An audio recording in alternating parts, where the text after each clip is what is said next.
आदाब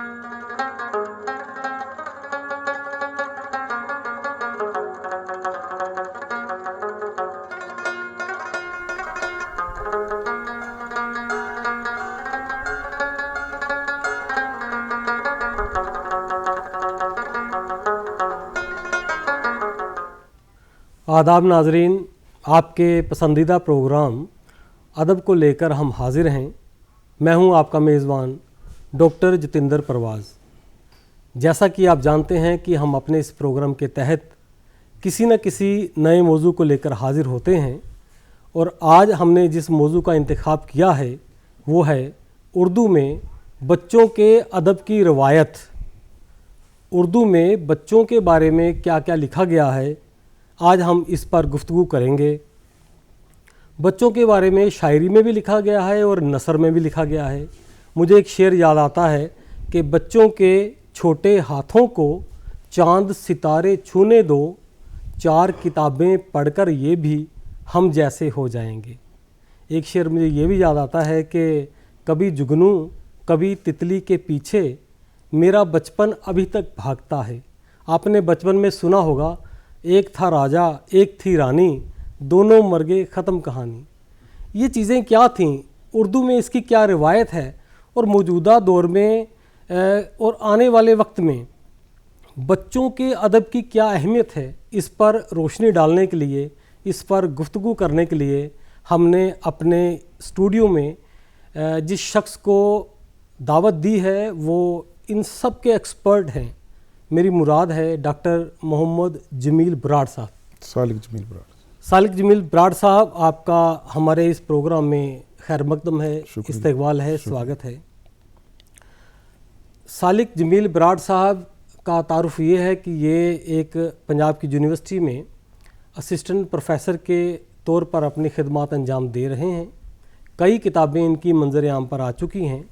एक अहम उर्दू का रिसाला भी निकालते हैं, किताबें एडिट भी करते हैं, और हमारे पंजाब की जो नौजवान पीढ़ी है, नए लिखने वाले हैं, नए कलमकार हैं, उनमें इनका एक नुमाया नाम है और बहुत कम अरसे में इनका नाम उभर कर सामने आया है। आलमी सतह पर अपनी पहचान बना रहे हैं। आइए इनसे बात करते हैं उर्दू अदब में बच्चों की जो बच्चों के बारे में लिखा गया है उसके बारे में। बराड़ साहब, मैं पहला सवाल तो ये है कि मैं जानना चाहता हूँ कि बच्चों का अदब है क्या, इसमें क्या क्या चीज़ें शामिल की जाती हैं और इसकी हमारे उर्दू अदब में क्या अहमियत है। प्रवाज साहब, बच्चों का अदब वो अदब है जो सिर्फ़ और सिर्फ बच्चों के लिए लिखा जाता है, क्योंकि जो बड़ा का अदब है उसमें बड़ों के हिसाब से लिखा जाता है, बच्चे उसको समझ नहीं सकते। इस ज़रूरत को महसूस करते हुए बच्चों के लिए अलग से लिखा गया है। जैसे कि बच्चों के लिए छोटी छोटी कहानियाँ लिखी जाती हैं, बच्चों की नफ्सियात के मुताबिक उनके लिए नज़में लिखी जाती हैं, उनके लिए गज़लें लिखी जाती हैं, अच्छा। उनके लिए कसीदे लिखे जाते हैं, अच्छा। और बच्चों के जहन के मुताबिक छोटे छोटे ड्रामे लिखे जाते हैं। अच्छा। ये ताकि बच्चे उसको समझ सकें। और इसके अलावा क्योंकि जो बड़ों का अदब होता है उसमें हम किसी भी मौजू को अपना सकते हैं, लेकिन बच्चों का अदब जब लिखा जाता है उसमें हमें ये ध्यान रखना पड़ता है कि उसके नेगेटिव असरात बच्चों पर ना पड़े। अच्छा।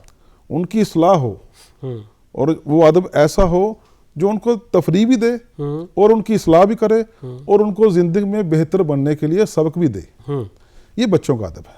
अच्छा, बच्चों के अदब का जो मंजरनामा है इसके बारे में मैं ये जानना चाह रहा हूँ कि क्या उम्र के हिसाब से इसको डिवाइड किया जाता है कि ये बिल्कुल छोटे बच्चों के लिए है, बड़े बच्चों के लिए कोई, जहाँ एक बच्चों की आप क्या उम्र का क्या अंदाज़ा लगाते हो कि इस उम्र तक के लोगों को बच्चों के अदब के लिए माना जाए? जी, बच्चों के अदब को बिल्कुल अलग अलग ज़ुमरों में बांटा गया है। पहला ज़ुमरा जो छोटे बच्चे होते हैं उनके लिए हम छोटी छोटी तस्वीरें बनाते हैं, अच्छा, रंग भरिए। उसके बाद थोड़े बच्चे बड़े हो जाते हैं, इतनी छोटी छोटी कहानियाँ बनाते हैं कि जैसे एक पेज पे एक स्केच 2-4 जुमले। अच्छा, वो छोटी कहानियाँ होती हैं, जैसे कि पंचतंत्र की कहानियाँ हैं। पंचतंत्र की कहानियाँ वो पंचतंत्र की जो कहानियाँ हैं वो हिंदुस्तान में बच्चों के अदब का आगाज़ मान सकते हैं। हाँ, वो थोड़े बड़े बच्चों के लिए है। हाँ हाँ, शुरू में जैसे कबीर ने दोहे लिखे, हाँ, और दूसरे लोगों ने लिखे। ये जो चीज़ें हैं हमारे इधर आ जाए, अगर फ़कीरों ने लिखे, ये आगाज़ है उर्दू अदब में भी, और हिंदुस्तान में बच्चों के अदब के हम इसको आगाज़ मान सकते हैं। तो इसकी ज़रूरत क्या पेश आती है कि बच्चों का अदब में आपने कुछ किताबें भी लिखी हैं, मैं चाह रहा था कि आपकी किताबों का जिक्र हो जाए, हम अपनी स्क्रीन पर दिखाने की कोशिश कर रहे हैं। ये देखिए आपकी किताबें हैं, दोस्ती है आपकी किताब जी। कुछ और किताबें आपकी दिखाते हैं। तो आपने कई किताबें आपकी मंजर आम पर आ चुकी हैं। जी जी। तो आपने जो बच्चों के अदब पर किताबें लिखी हैं उनके कोई नाम आप बताएं।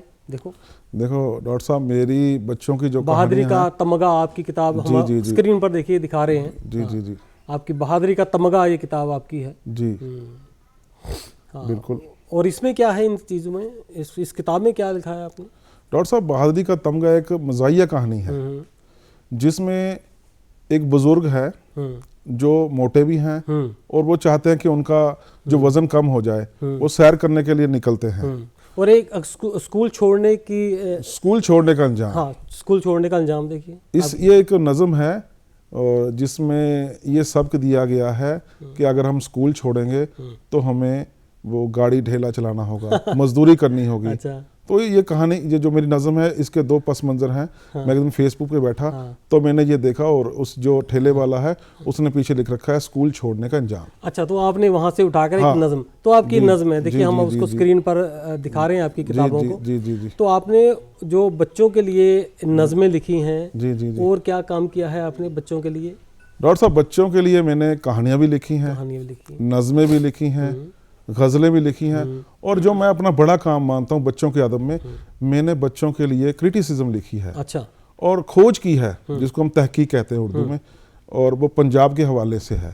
मेरा पीएचडी का मौजू भी यही है। देखिए आपकी एक और किताब हम दिखा रहे हैं, मिट्टी के रंग। जी जी जी। इसमें क्या है आपकी? ये मेरे अफसानों की कहानी है। आपके अफसाने भी आप लिखते हैं बड़ों के लिए जो आप लिखते हैं। तो आप दोनों तरह के जो हमारे समाज का हम तबका है, इंसान की जो बचपन है और उसकी जवानी और दूसरा जो उसका दौर है, उस दोनों के लिए लिखते हैं। आपकी और एक किताब हम लोग दिखा रहे हैं, ये जी जी जी, गमों की धूप। ये आपकी ये शायरी की ये हाँ जी, शायरी की किताब बड़ों के लिए है। बड़ों के लिए देखो, आपने आपकी किताबें हम दिखा रहे हैं स्क्रीन पर। बच्चों के लिए भी आपने किताबें लिखी हैं, बड़ों के लिए भी लिखी हैं। ये अहम बात है। हमारे जो मौजूदा दौर के कलमकार हैं उन्होंने एक ट्रैक पकड़ लिया है कि हम बच्चों के लिए ही लिखेंगे, जब बड़ों के लिए भी ही लिखेंगे। मैं समझता हूँ कि जो एक कलमकार होता है उसका जहन होता है कि वो किस तरह से सोचता है, कि वो बच्चों के लिए सोच सकता है ज़्यादा, बड़ों के लिए सोच सकता है, अफसानों के लिए सोच सकता है, कहानी के लिए या नज़मों के लिए, पोट्री और प्रोज दोनों। लेकिन आप में ये खूबी है कि आपने बच्चों के लिए भी लिखा हुआ है, बड़ों के लिए भी लिखा, नज़म में भी शायरी की और आपने नसर में भी लिखा। ये इस बात के लिए मेरी तरफ से आपको मुबारकबाद। बहुत वसी काम है आपका, बहुत लंबा चौड़ा काम है। चलिए, हम बात कर रहे थे बच्चों के अदब की। तो डॉक्टर साहब, मैं जानना ये चाह रहा हूँ कि इसकी ज़रूरत क्या पेश आती है बच्चों के लिए लिखने की? क्यों लिखना चाहिए बच्चों के लिए? देखिए डॉक्टर साहब, हम चाहते हैं कि जो हमारा बच्चे हैं वो हमारा मुस्तकबिल हैं। उनकी तरबियत इस तरीके से हो कि वो अच्छे बुरे को समझ सकें। मिसाल के तौर पर हम कहानी लिखते हैं कंप्यूटर, उसके ज़रिए उनको कंप्यूटर के पॉजिटिव के साथ नेगेटिव भी बताते हैं। अच्छा। ताकि और उसको छोटी छोटी कहानियों के जरिए, जैसे कहानी, मशहूर कहानी है वो कौवे वाली है। उसमें बच्चे को दिखाया जाता है कि अगर आप हिम्मत करोगे तो दुनिया में कोई भी काम कर सकते हो। इस तरह छोटी छोटी कहानियों के जरिए उनकी इस्लाह की जाती है, उनके जहन को डेवलप किया जाता है। साथ ही अगर हम ये चीज़ बच्चों को नहीं देंगे, अदब नहीं पढ़ाएंगे, तो वो अपना जो वक्त है वो दूसरी चीज़ों में गुजारेंगे। डॉक्टर साहब, बड़ी अहम बात आप कर रहे हैं कि बच्चों के अदब की ज़रूरत क्या हमें पेश आती है। जी जी जी। मैं इसके साथ ये भी जानना चाह रहा हूँ कि आलमी सतह पर उर्दू अदब में बच्चों के बारे में जो लिखने वाले हमारे कलमकार हैं, शायर हैं, उनके कुछ नाम अगर आपके जहन में आ रहे हो तो बताइएगा। डॉक्टर साहब, बच्चों का अदब जो है उर्दू के हर अदीब शायर ने लिखा है। जैसे जब मैंने पीएचडी शुरू की तो मेरे पास 3-4 नाम थे पंजाब के। मुझे ये लगा कि शायद मैं फंस जाऊंगा, लेकिन जब मैंने तहकीक शुरू की तो मैंने देखा कि पंजाब का कोई भी बड़ा अदीब शायर ऐसा नहीं है जिसने बच्चों के बारे में ना लिखा हो। मसलन राजेंद्र सिंह बेदी ने लिखा है, सादत हसन मंटो ने लिखा, बल्कि साहर लुधियानवी की बच्चों के गीतों की अलग से किताब है, लेकिन वो उनकी कुलियात में शामिल नहीं। इनके रतन सिंह ने बच्चों के लिए बड़े अच्छे अफसाने लिखे हैं, बलवंत सिंह ने लिखे हैं, अल्लामा इकबाल की लब पे आती है दुआ बन के तमन्ना, बच्चों की दुआ नाम से। हाँ बिल्कुल। और मैं ये आपको तहकीम बताऊं कि अल्लामा इकबाल की जो भी नज़में हैं, 8, 10, 12 नज़में हैं, वो उन्होंने इंग्लिश से आइडिया लिए, इंग्लिश नज़मों के आइडिया लिए हैं। अच्छा, उन्होंने लिखा है इसमें, साथ में शामिल किया है। माखूज यानी कि मतलब उनका मतलब ये है कि मैंने ये आइडिया कहीं से लिए हैं और इनको अपने अंदाज में तहरीर किया है। एक तर्जुमा उसे कह सकते हैं हम, जी, कि जी, दूसरी जुबानों में बच्चों के लिए क्या तर्जुमा लिखा नहीं, गया है। तर्जुमा नहीं कह सकते हम, उन्होंने अपने अंदाज में उस आइडिया को डेवलप किया है। जी, आइडिया को डेवलप किया है कि दूसरी जुबान में बच्चों के लिए क्या लिखा गया। मीर तकी मीर ने लिखा है बच्चों में, अल्लामा इकबाल ने लिखा है, हाली ने लिखा है, और अगर पंजाब में आ जाएं, पंजाब में तो तलोक चंद महरूम ने लिखा है, और अपने राजेंद्र सिंह बेदी, सादत हसन मंटो, कृष्ण चंद्र को हम किसी हिसाब से नहीं छोड़ सकते। कोई किसी का कोई मजमून या कोई कृष्ण चंद्र कहानी याद हो? जी, कृष्ण चंद्र ने तो बच्चों के लिए 10-12 नावल लिखे हैं। अच्छा। और आज उन्हीं नावलों का चर्चा हो रहा है जो टीवी बन रहे हैं, जैसे डोरीमोन है। हाँ, डोरीमोन का करैक्टर उन्होंने 1960 में लिख दिया था। अच्छा।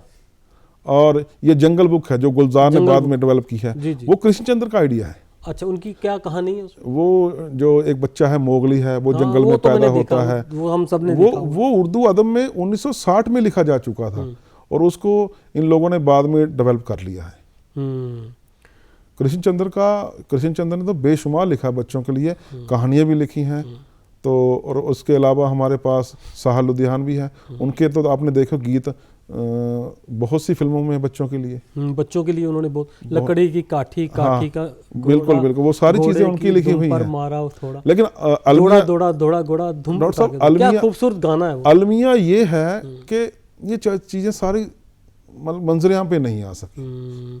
अच्छा, ये वजह आप बताइए मुझे, क्या है कि बच्चों का अदब इतना मकबूल क्यों नहीं हुआ? हाँ, अच्छा, जैसे आप बता रहे हो कि बहुत लोगों ने लिखा, तो इनके नाम तो सब जानते हैं, लेकिन बच्चों के बारे में क्या लिखा है उसकी वजह से इनको शोहरत नहीं मिली, इनको शोहरत दूसरे कामों से मिली। जी, तो बच्चों का अदब मकबूल क्यों नहीं हो पाया हमारे अदब में, उसके बारे में बताइए। हाँ, इसके बहुत सी कारण हैं। जैसे पहला यह कारण तो यही है कि बच्चों के लिए जो किताबें छपती हैं वो छोटी छोटी होती हैं। अच्छा, वो लाइब्रेरी में नहीं जा सकती, जिसको हम किताबचा कहते हैं। वो छपती है, बच्चा लेता है, माँ बाप लेते हैं, और उसके बाद बच्चा यकीनन फाड़ देता है उसको, ख़त्म हो जाती है।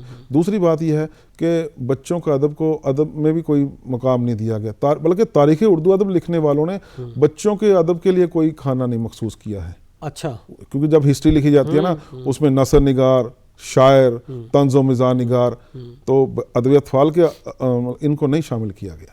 जमील जालिब की वो बहुत मशहूर किताब है, उसमें नहीं है जिक्र, उसमें भी नहीं जिक्र नहीं है। देखिए, ये हमारे अदब का आलमिया है।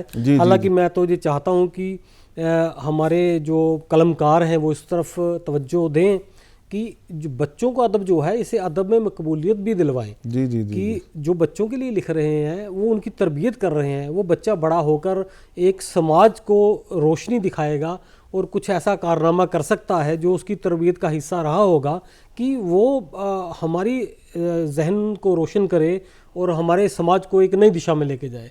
ये अहम बात आपने बताई कि बच्चों के लिए नहीं लिखा जा रहा, कुछ और इजाफा इसमें कीजिए। माजी में एक मैगजीन निकलता 47 से पहले लाहौर से निकलता था, बच्चों का अखबार, और वो इम्तियाज अली ताज जिन्होंने अनारकली लिखा है, ड्रामा अनारकली, वो निकालते थे। तो वो कहते थे कि साहर भाई आपने गीत लिखना है, राजेंद्र भाई आपने कहानी लिखनी है, तो वो सभी से लिखवाते थे। लेकिन आज मंजरनामा बदल गया है।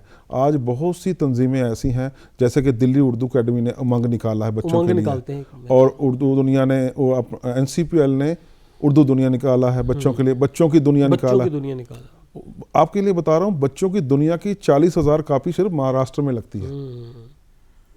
तो कहने का मतलब ये है कि अदीब अब मंजरनामा बदल गया है। इन मैगजीन की वजह से जो बच्चों के अदीब हैं उनको रिकग्नाइजेशन मिलनी शुरू हो गई है। अब जैसे एक मैं आपको बड़े नाम बता रहा हूँ, हाफिज कर्नाटकी है, महाराष्ट्र के हैं, कर्नाटक हैं सॉरी वो, तो उनकी बच्चों के अदब पर 110 किताबें हैं। अच्छा, वो सिर्फ बच्चों के अदीब हैं। अब ये सिर्फ डेवलप हो रही है। एक चीज़ आपको और बता रहा हूँ कि NCPL ने बच्चों के अदब पे खुसूसी तवज्जो दी है। अच्छा, हजारों किताबें छापी हैं। NBT ने हजारों किताबें छापी हैं बच्चों की, और इसी तरह साहित्य अकेडमी ने हजारों किताबें छापी हैं ताकि इस सिनफ को डेवलप किया जाए। ये बात आपकी बड़ी खूबसूरत है कि हमारे जो सरकारी अदारे हैं बिल्कुल वो बिल्कुल बच्चों के अदब को फ़रोग देने के लिए काम कर रहे हैं। जी जी जी एक बात मैं और आपसे जानना चाहता हूँ, मौजूदा दौर जो चल रहा है, ये मोबाइल का दौर है, इंटरनेट का दौर है। आज बच्चा, छोटा सा बच्चा है एक, वो मोबाइल को देखकर, यूट्यूब को देखकर उसमें अपना वक्त गुजारता है। जी जी जी क्या उसके पास वक्त है ये अदब पढ़ने का? ये बड़ा चैलेंज है आज के दौर में। ये बच्चों के अदब के लिए नहीं है, सारे अदबों के लिए है। तो लेकिन कह रहे हैं कि मंजरनामा जब बदलता है, अब देखिए, अब जब अदब शुरू हुआ तो उस ज़माने में पहले नावल आया, पहले दास्तान थी, फिर नावल, फिर कहानी, फिर अफसानचा। तो जो आज का अदीब है, जो आज का कलमकार है, उसने भी खुद को यूट्यूब पर, वीडियो, फेसबुक पर डाल लिया है, अपडेट किया है। क्योंकि जो अदीब, अदब तो एक, जो किताबें हैं वो एक जरिया है बात पहुंचाने का। अब बात पहुंचा रहे हैं लोग, मोबाइल के जरिए पहुंचा रहे हैं। आपने देखा है, मैंने अपनी ज़िंदगी में उन लोगों को नहीं देखा था कभी जो आज मैं मोबाइल के ज़रिए देखता हूँ। तो आप ये कहना चाह रहे हैं कि ज़रूरी नहीं है कि जो बच्चों के अदब के लिए किताबें छप रही हों या छापी जाएं, दूसरे इलेक्ट्रॉनिक्स मीडिया जो है, जो सोशल मीडिया है, वो भी एक ज़रिया बन सकता है बच्चों की तरबियत करने का। डॉक्टर साहब, अदब जो है वो इंसान के अकॉर्डिंग चलता रहे तभी कामयाब है। देखो, आदम से कहानी पैदा हुई थी, वो कहानियाँ सीना पर सीना चलती रही, उसके बाद वेदों में आ गई, कुरान में आ गई। ये किताब हम जब इनको पढ़ते हैं, इसमें कहानियाँ हैं, इब्तदाई दौर की हमें कहानी वहीं से मिली। तो अदब जो है वो अपना तरीका बदलता रहता है, इंसान की ज़रूरत को महसूस के हिसाब से अदीब खुद को ढाल लेता है। हाँ, ये बात तो है। अच्छा, चलो इस बात पर आते हैं कि बच्चों के अदब के बारे में आपने भी बहुत कुछ लिखा है। आपको कैसे लगा कि मैं बच्चों के लिए लिखना चाहता हूँ, या लिख सकता हूँ, या मुझे लिखना चाहिए? आप इस तरफ कैसे माइल हुए? डॉक्टर साहब, जिस ज़माने में मेरा बचपन था, उस ज़माने में हमारे घर में 2-3 मैगज़ीन आते थे बच्चों का। एक मैगज़ीन है, उसका नाम तब तो बंद हो गया, हिलाल, रामपुर से निकलता। तो मैं रूटीन में पढ़ता था, मुझे महसूस होता था कि यार मैं कहानी लिखूं। उसके अलावा सबसे बड़ी बात जो है, मुझे बचपन में शौक़ था, मेरे दादाजी से मैं कहानी सुनता था। अच्छा, वो कहानी सुनाते थे मुझे। जब मैंने लिखना शुरू किया तो फिर मैंने वही कहानियों को अपने अंदाज में लिखा। अच्छा, जी जी जी जी। तो आपको घर से ही तरबियत मिली कि बच्चों के बारे में लिखने की।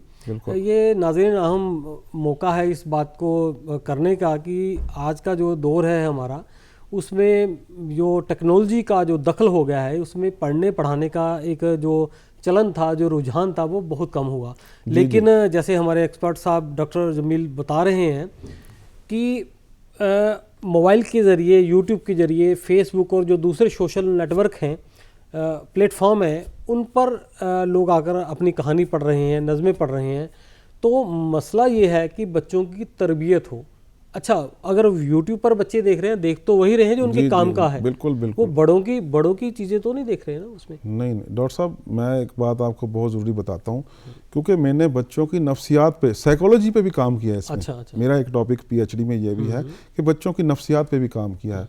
उसमें यह है कि जब बच्चा बड़ा होता है, छोटे बच्चे की कोई प्रॉब्लम नहीं है, जो बच्चा आपका बड़ा होता है, जो 10वीं में पहुँच जाता है, उस वक्त पेरेंट्स को ज़रूरत होती है कि बच्चे पे ध्यान रखें। अच्छा, उसके दोस्त बन जाएं, तब बच्चा आपका सही रहेगा। क्योंकि वो दौर ऐसा होता है, बच्चा तजर्बे की तरफ जाता है। अगर आप उसको नहीं फॉलो करोगे तो बहुत से लोग बैठे हैं बहुत कुछ देने के लिए। अगर आपका बच्चा मोबाइल देख रहा है तो आपका मतलब कि आपकी जिम्मेवारी है कि आप देखें वो क्या देख रहा है।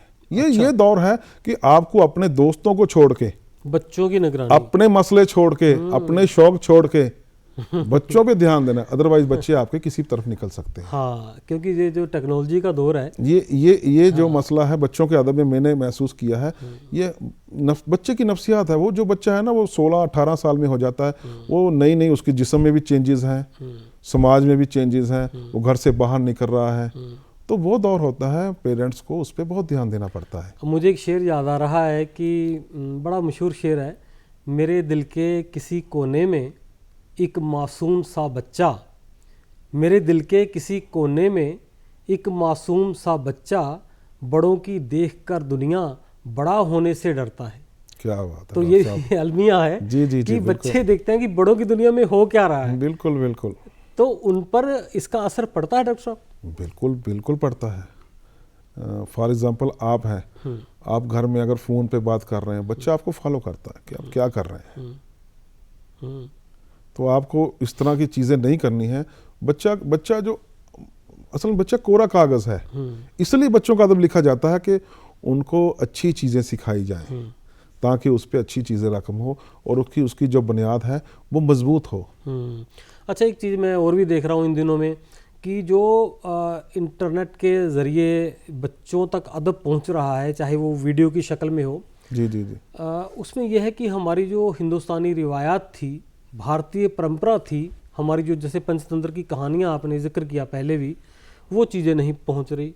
उन पर जो विदेशी करैक्टर हैं वो हाविज हैं। इस पर आप क्या कहेंगे? चाइनीज़ करैक्टर बहुत से हैं। बिल्कुल आपकी बात सही है। एक ज़माना था अलिफ लैला की कहानी को पॉपुलरिटी मिली, हाँ मिली। पंचतंत्र की कहानियाँ पॉपुलर हुई, और इसके अलावा हमारे हिंदुस्तानी देवमालई कहानियाँ थी। बिल्कुल बिल्कुल। तो लेकिन आज का ज़माना, क्योंकि वो लोग हमसे आगे हैं मगरिब वाले, उन्होंने स्पाइडरमैन का किरदार बनाया है, ही मैन का किरदार बनाया है। हम अपने किरदार नहीं पेश, लेकिन हमारे किरदार भी हैं, जैसे भीम का किरदार है। भीम का किरदार अभी हमारा पॉपुलर हुआ। नहीं, भीम का जो करैक्टर है वो पॉजिटिव है, वो बुराई के खास वो जो है करैक्टर है वो एक पॉजिटिव करैक्टर है जो बुराई के खिलाफ लड़ता है। हमें बच्चों को कहना चाहिए कि आप स्पाइडरमैन मत देखिए, स्पाइडरमैन का भी देखिए, अगर वो चीज़ें हैं वो भी बुराइयों के खिलाफ ही लड़ते हैं, विलेन के खिलाफ लड़ते हैं, जैसे ही मैं।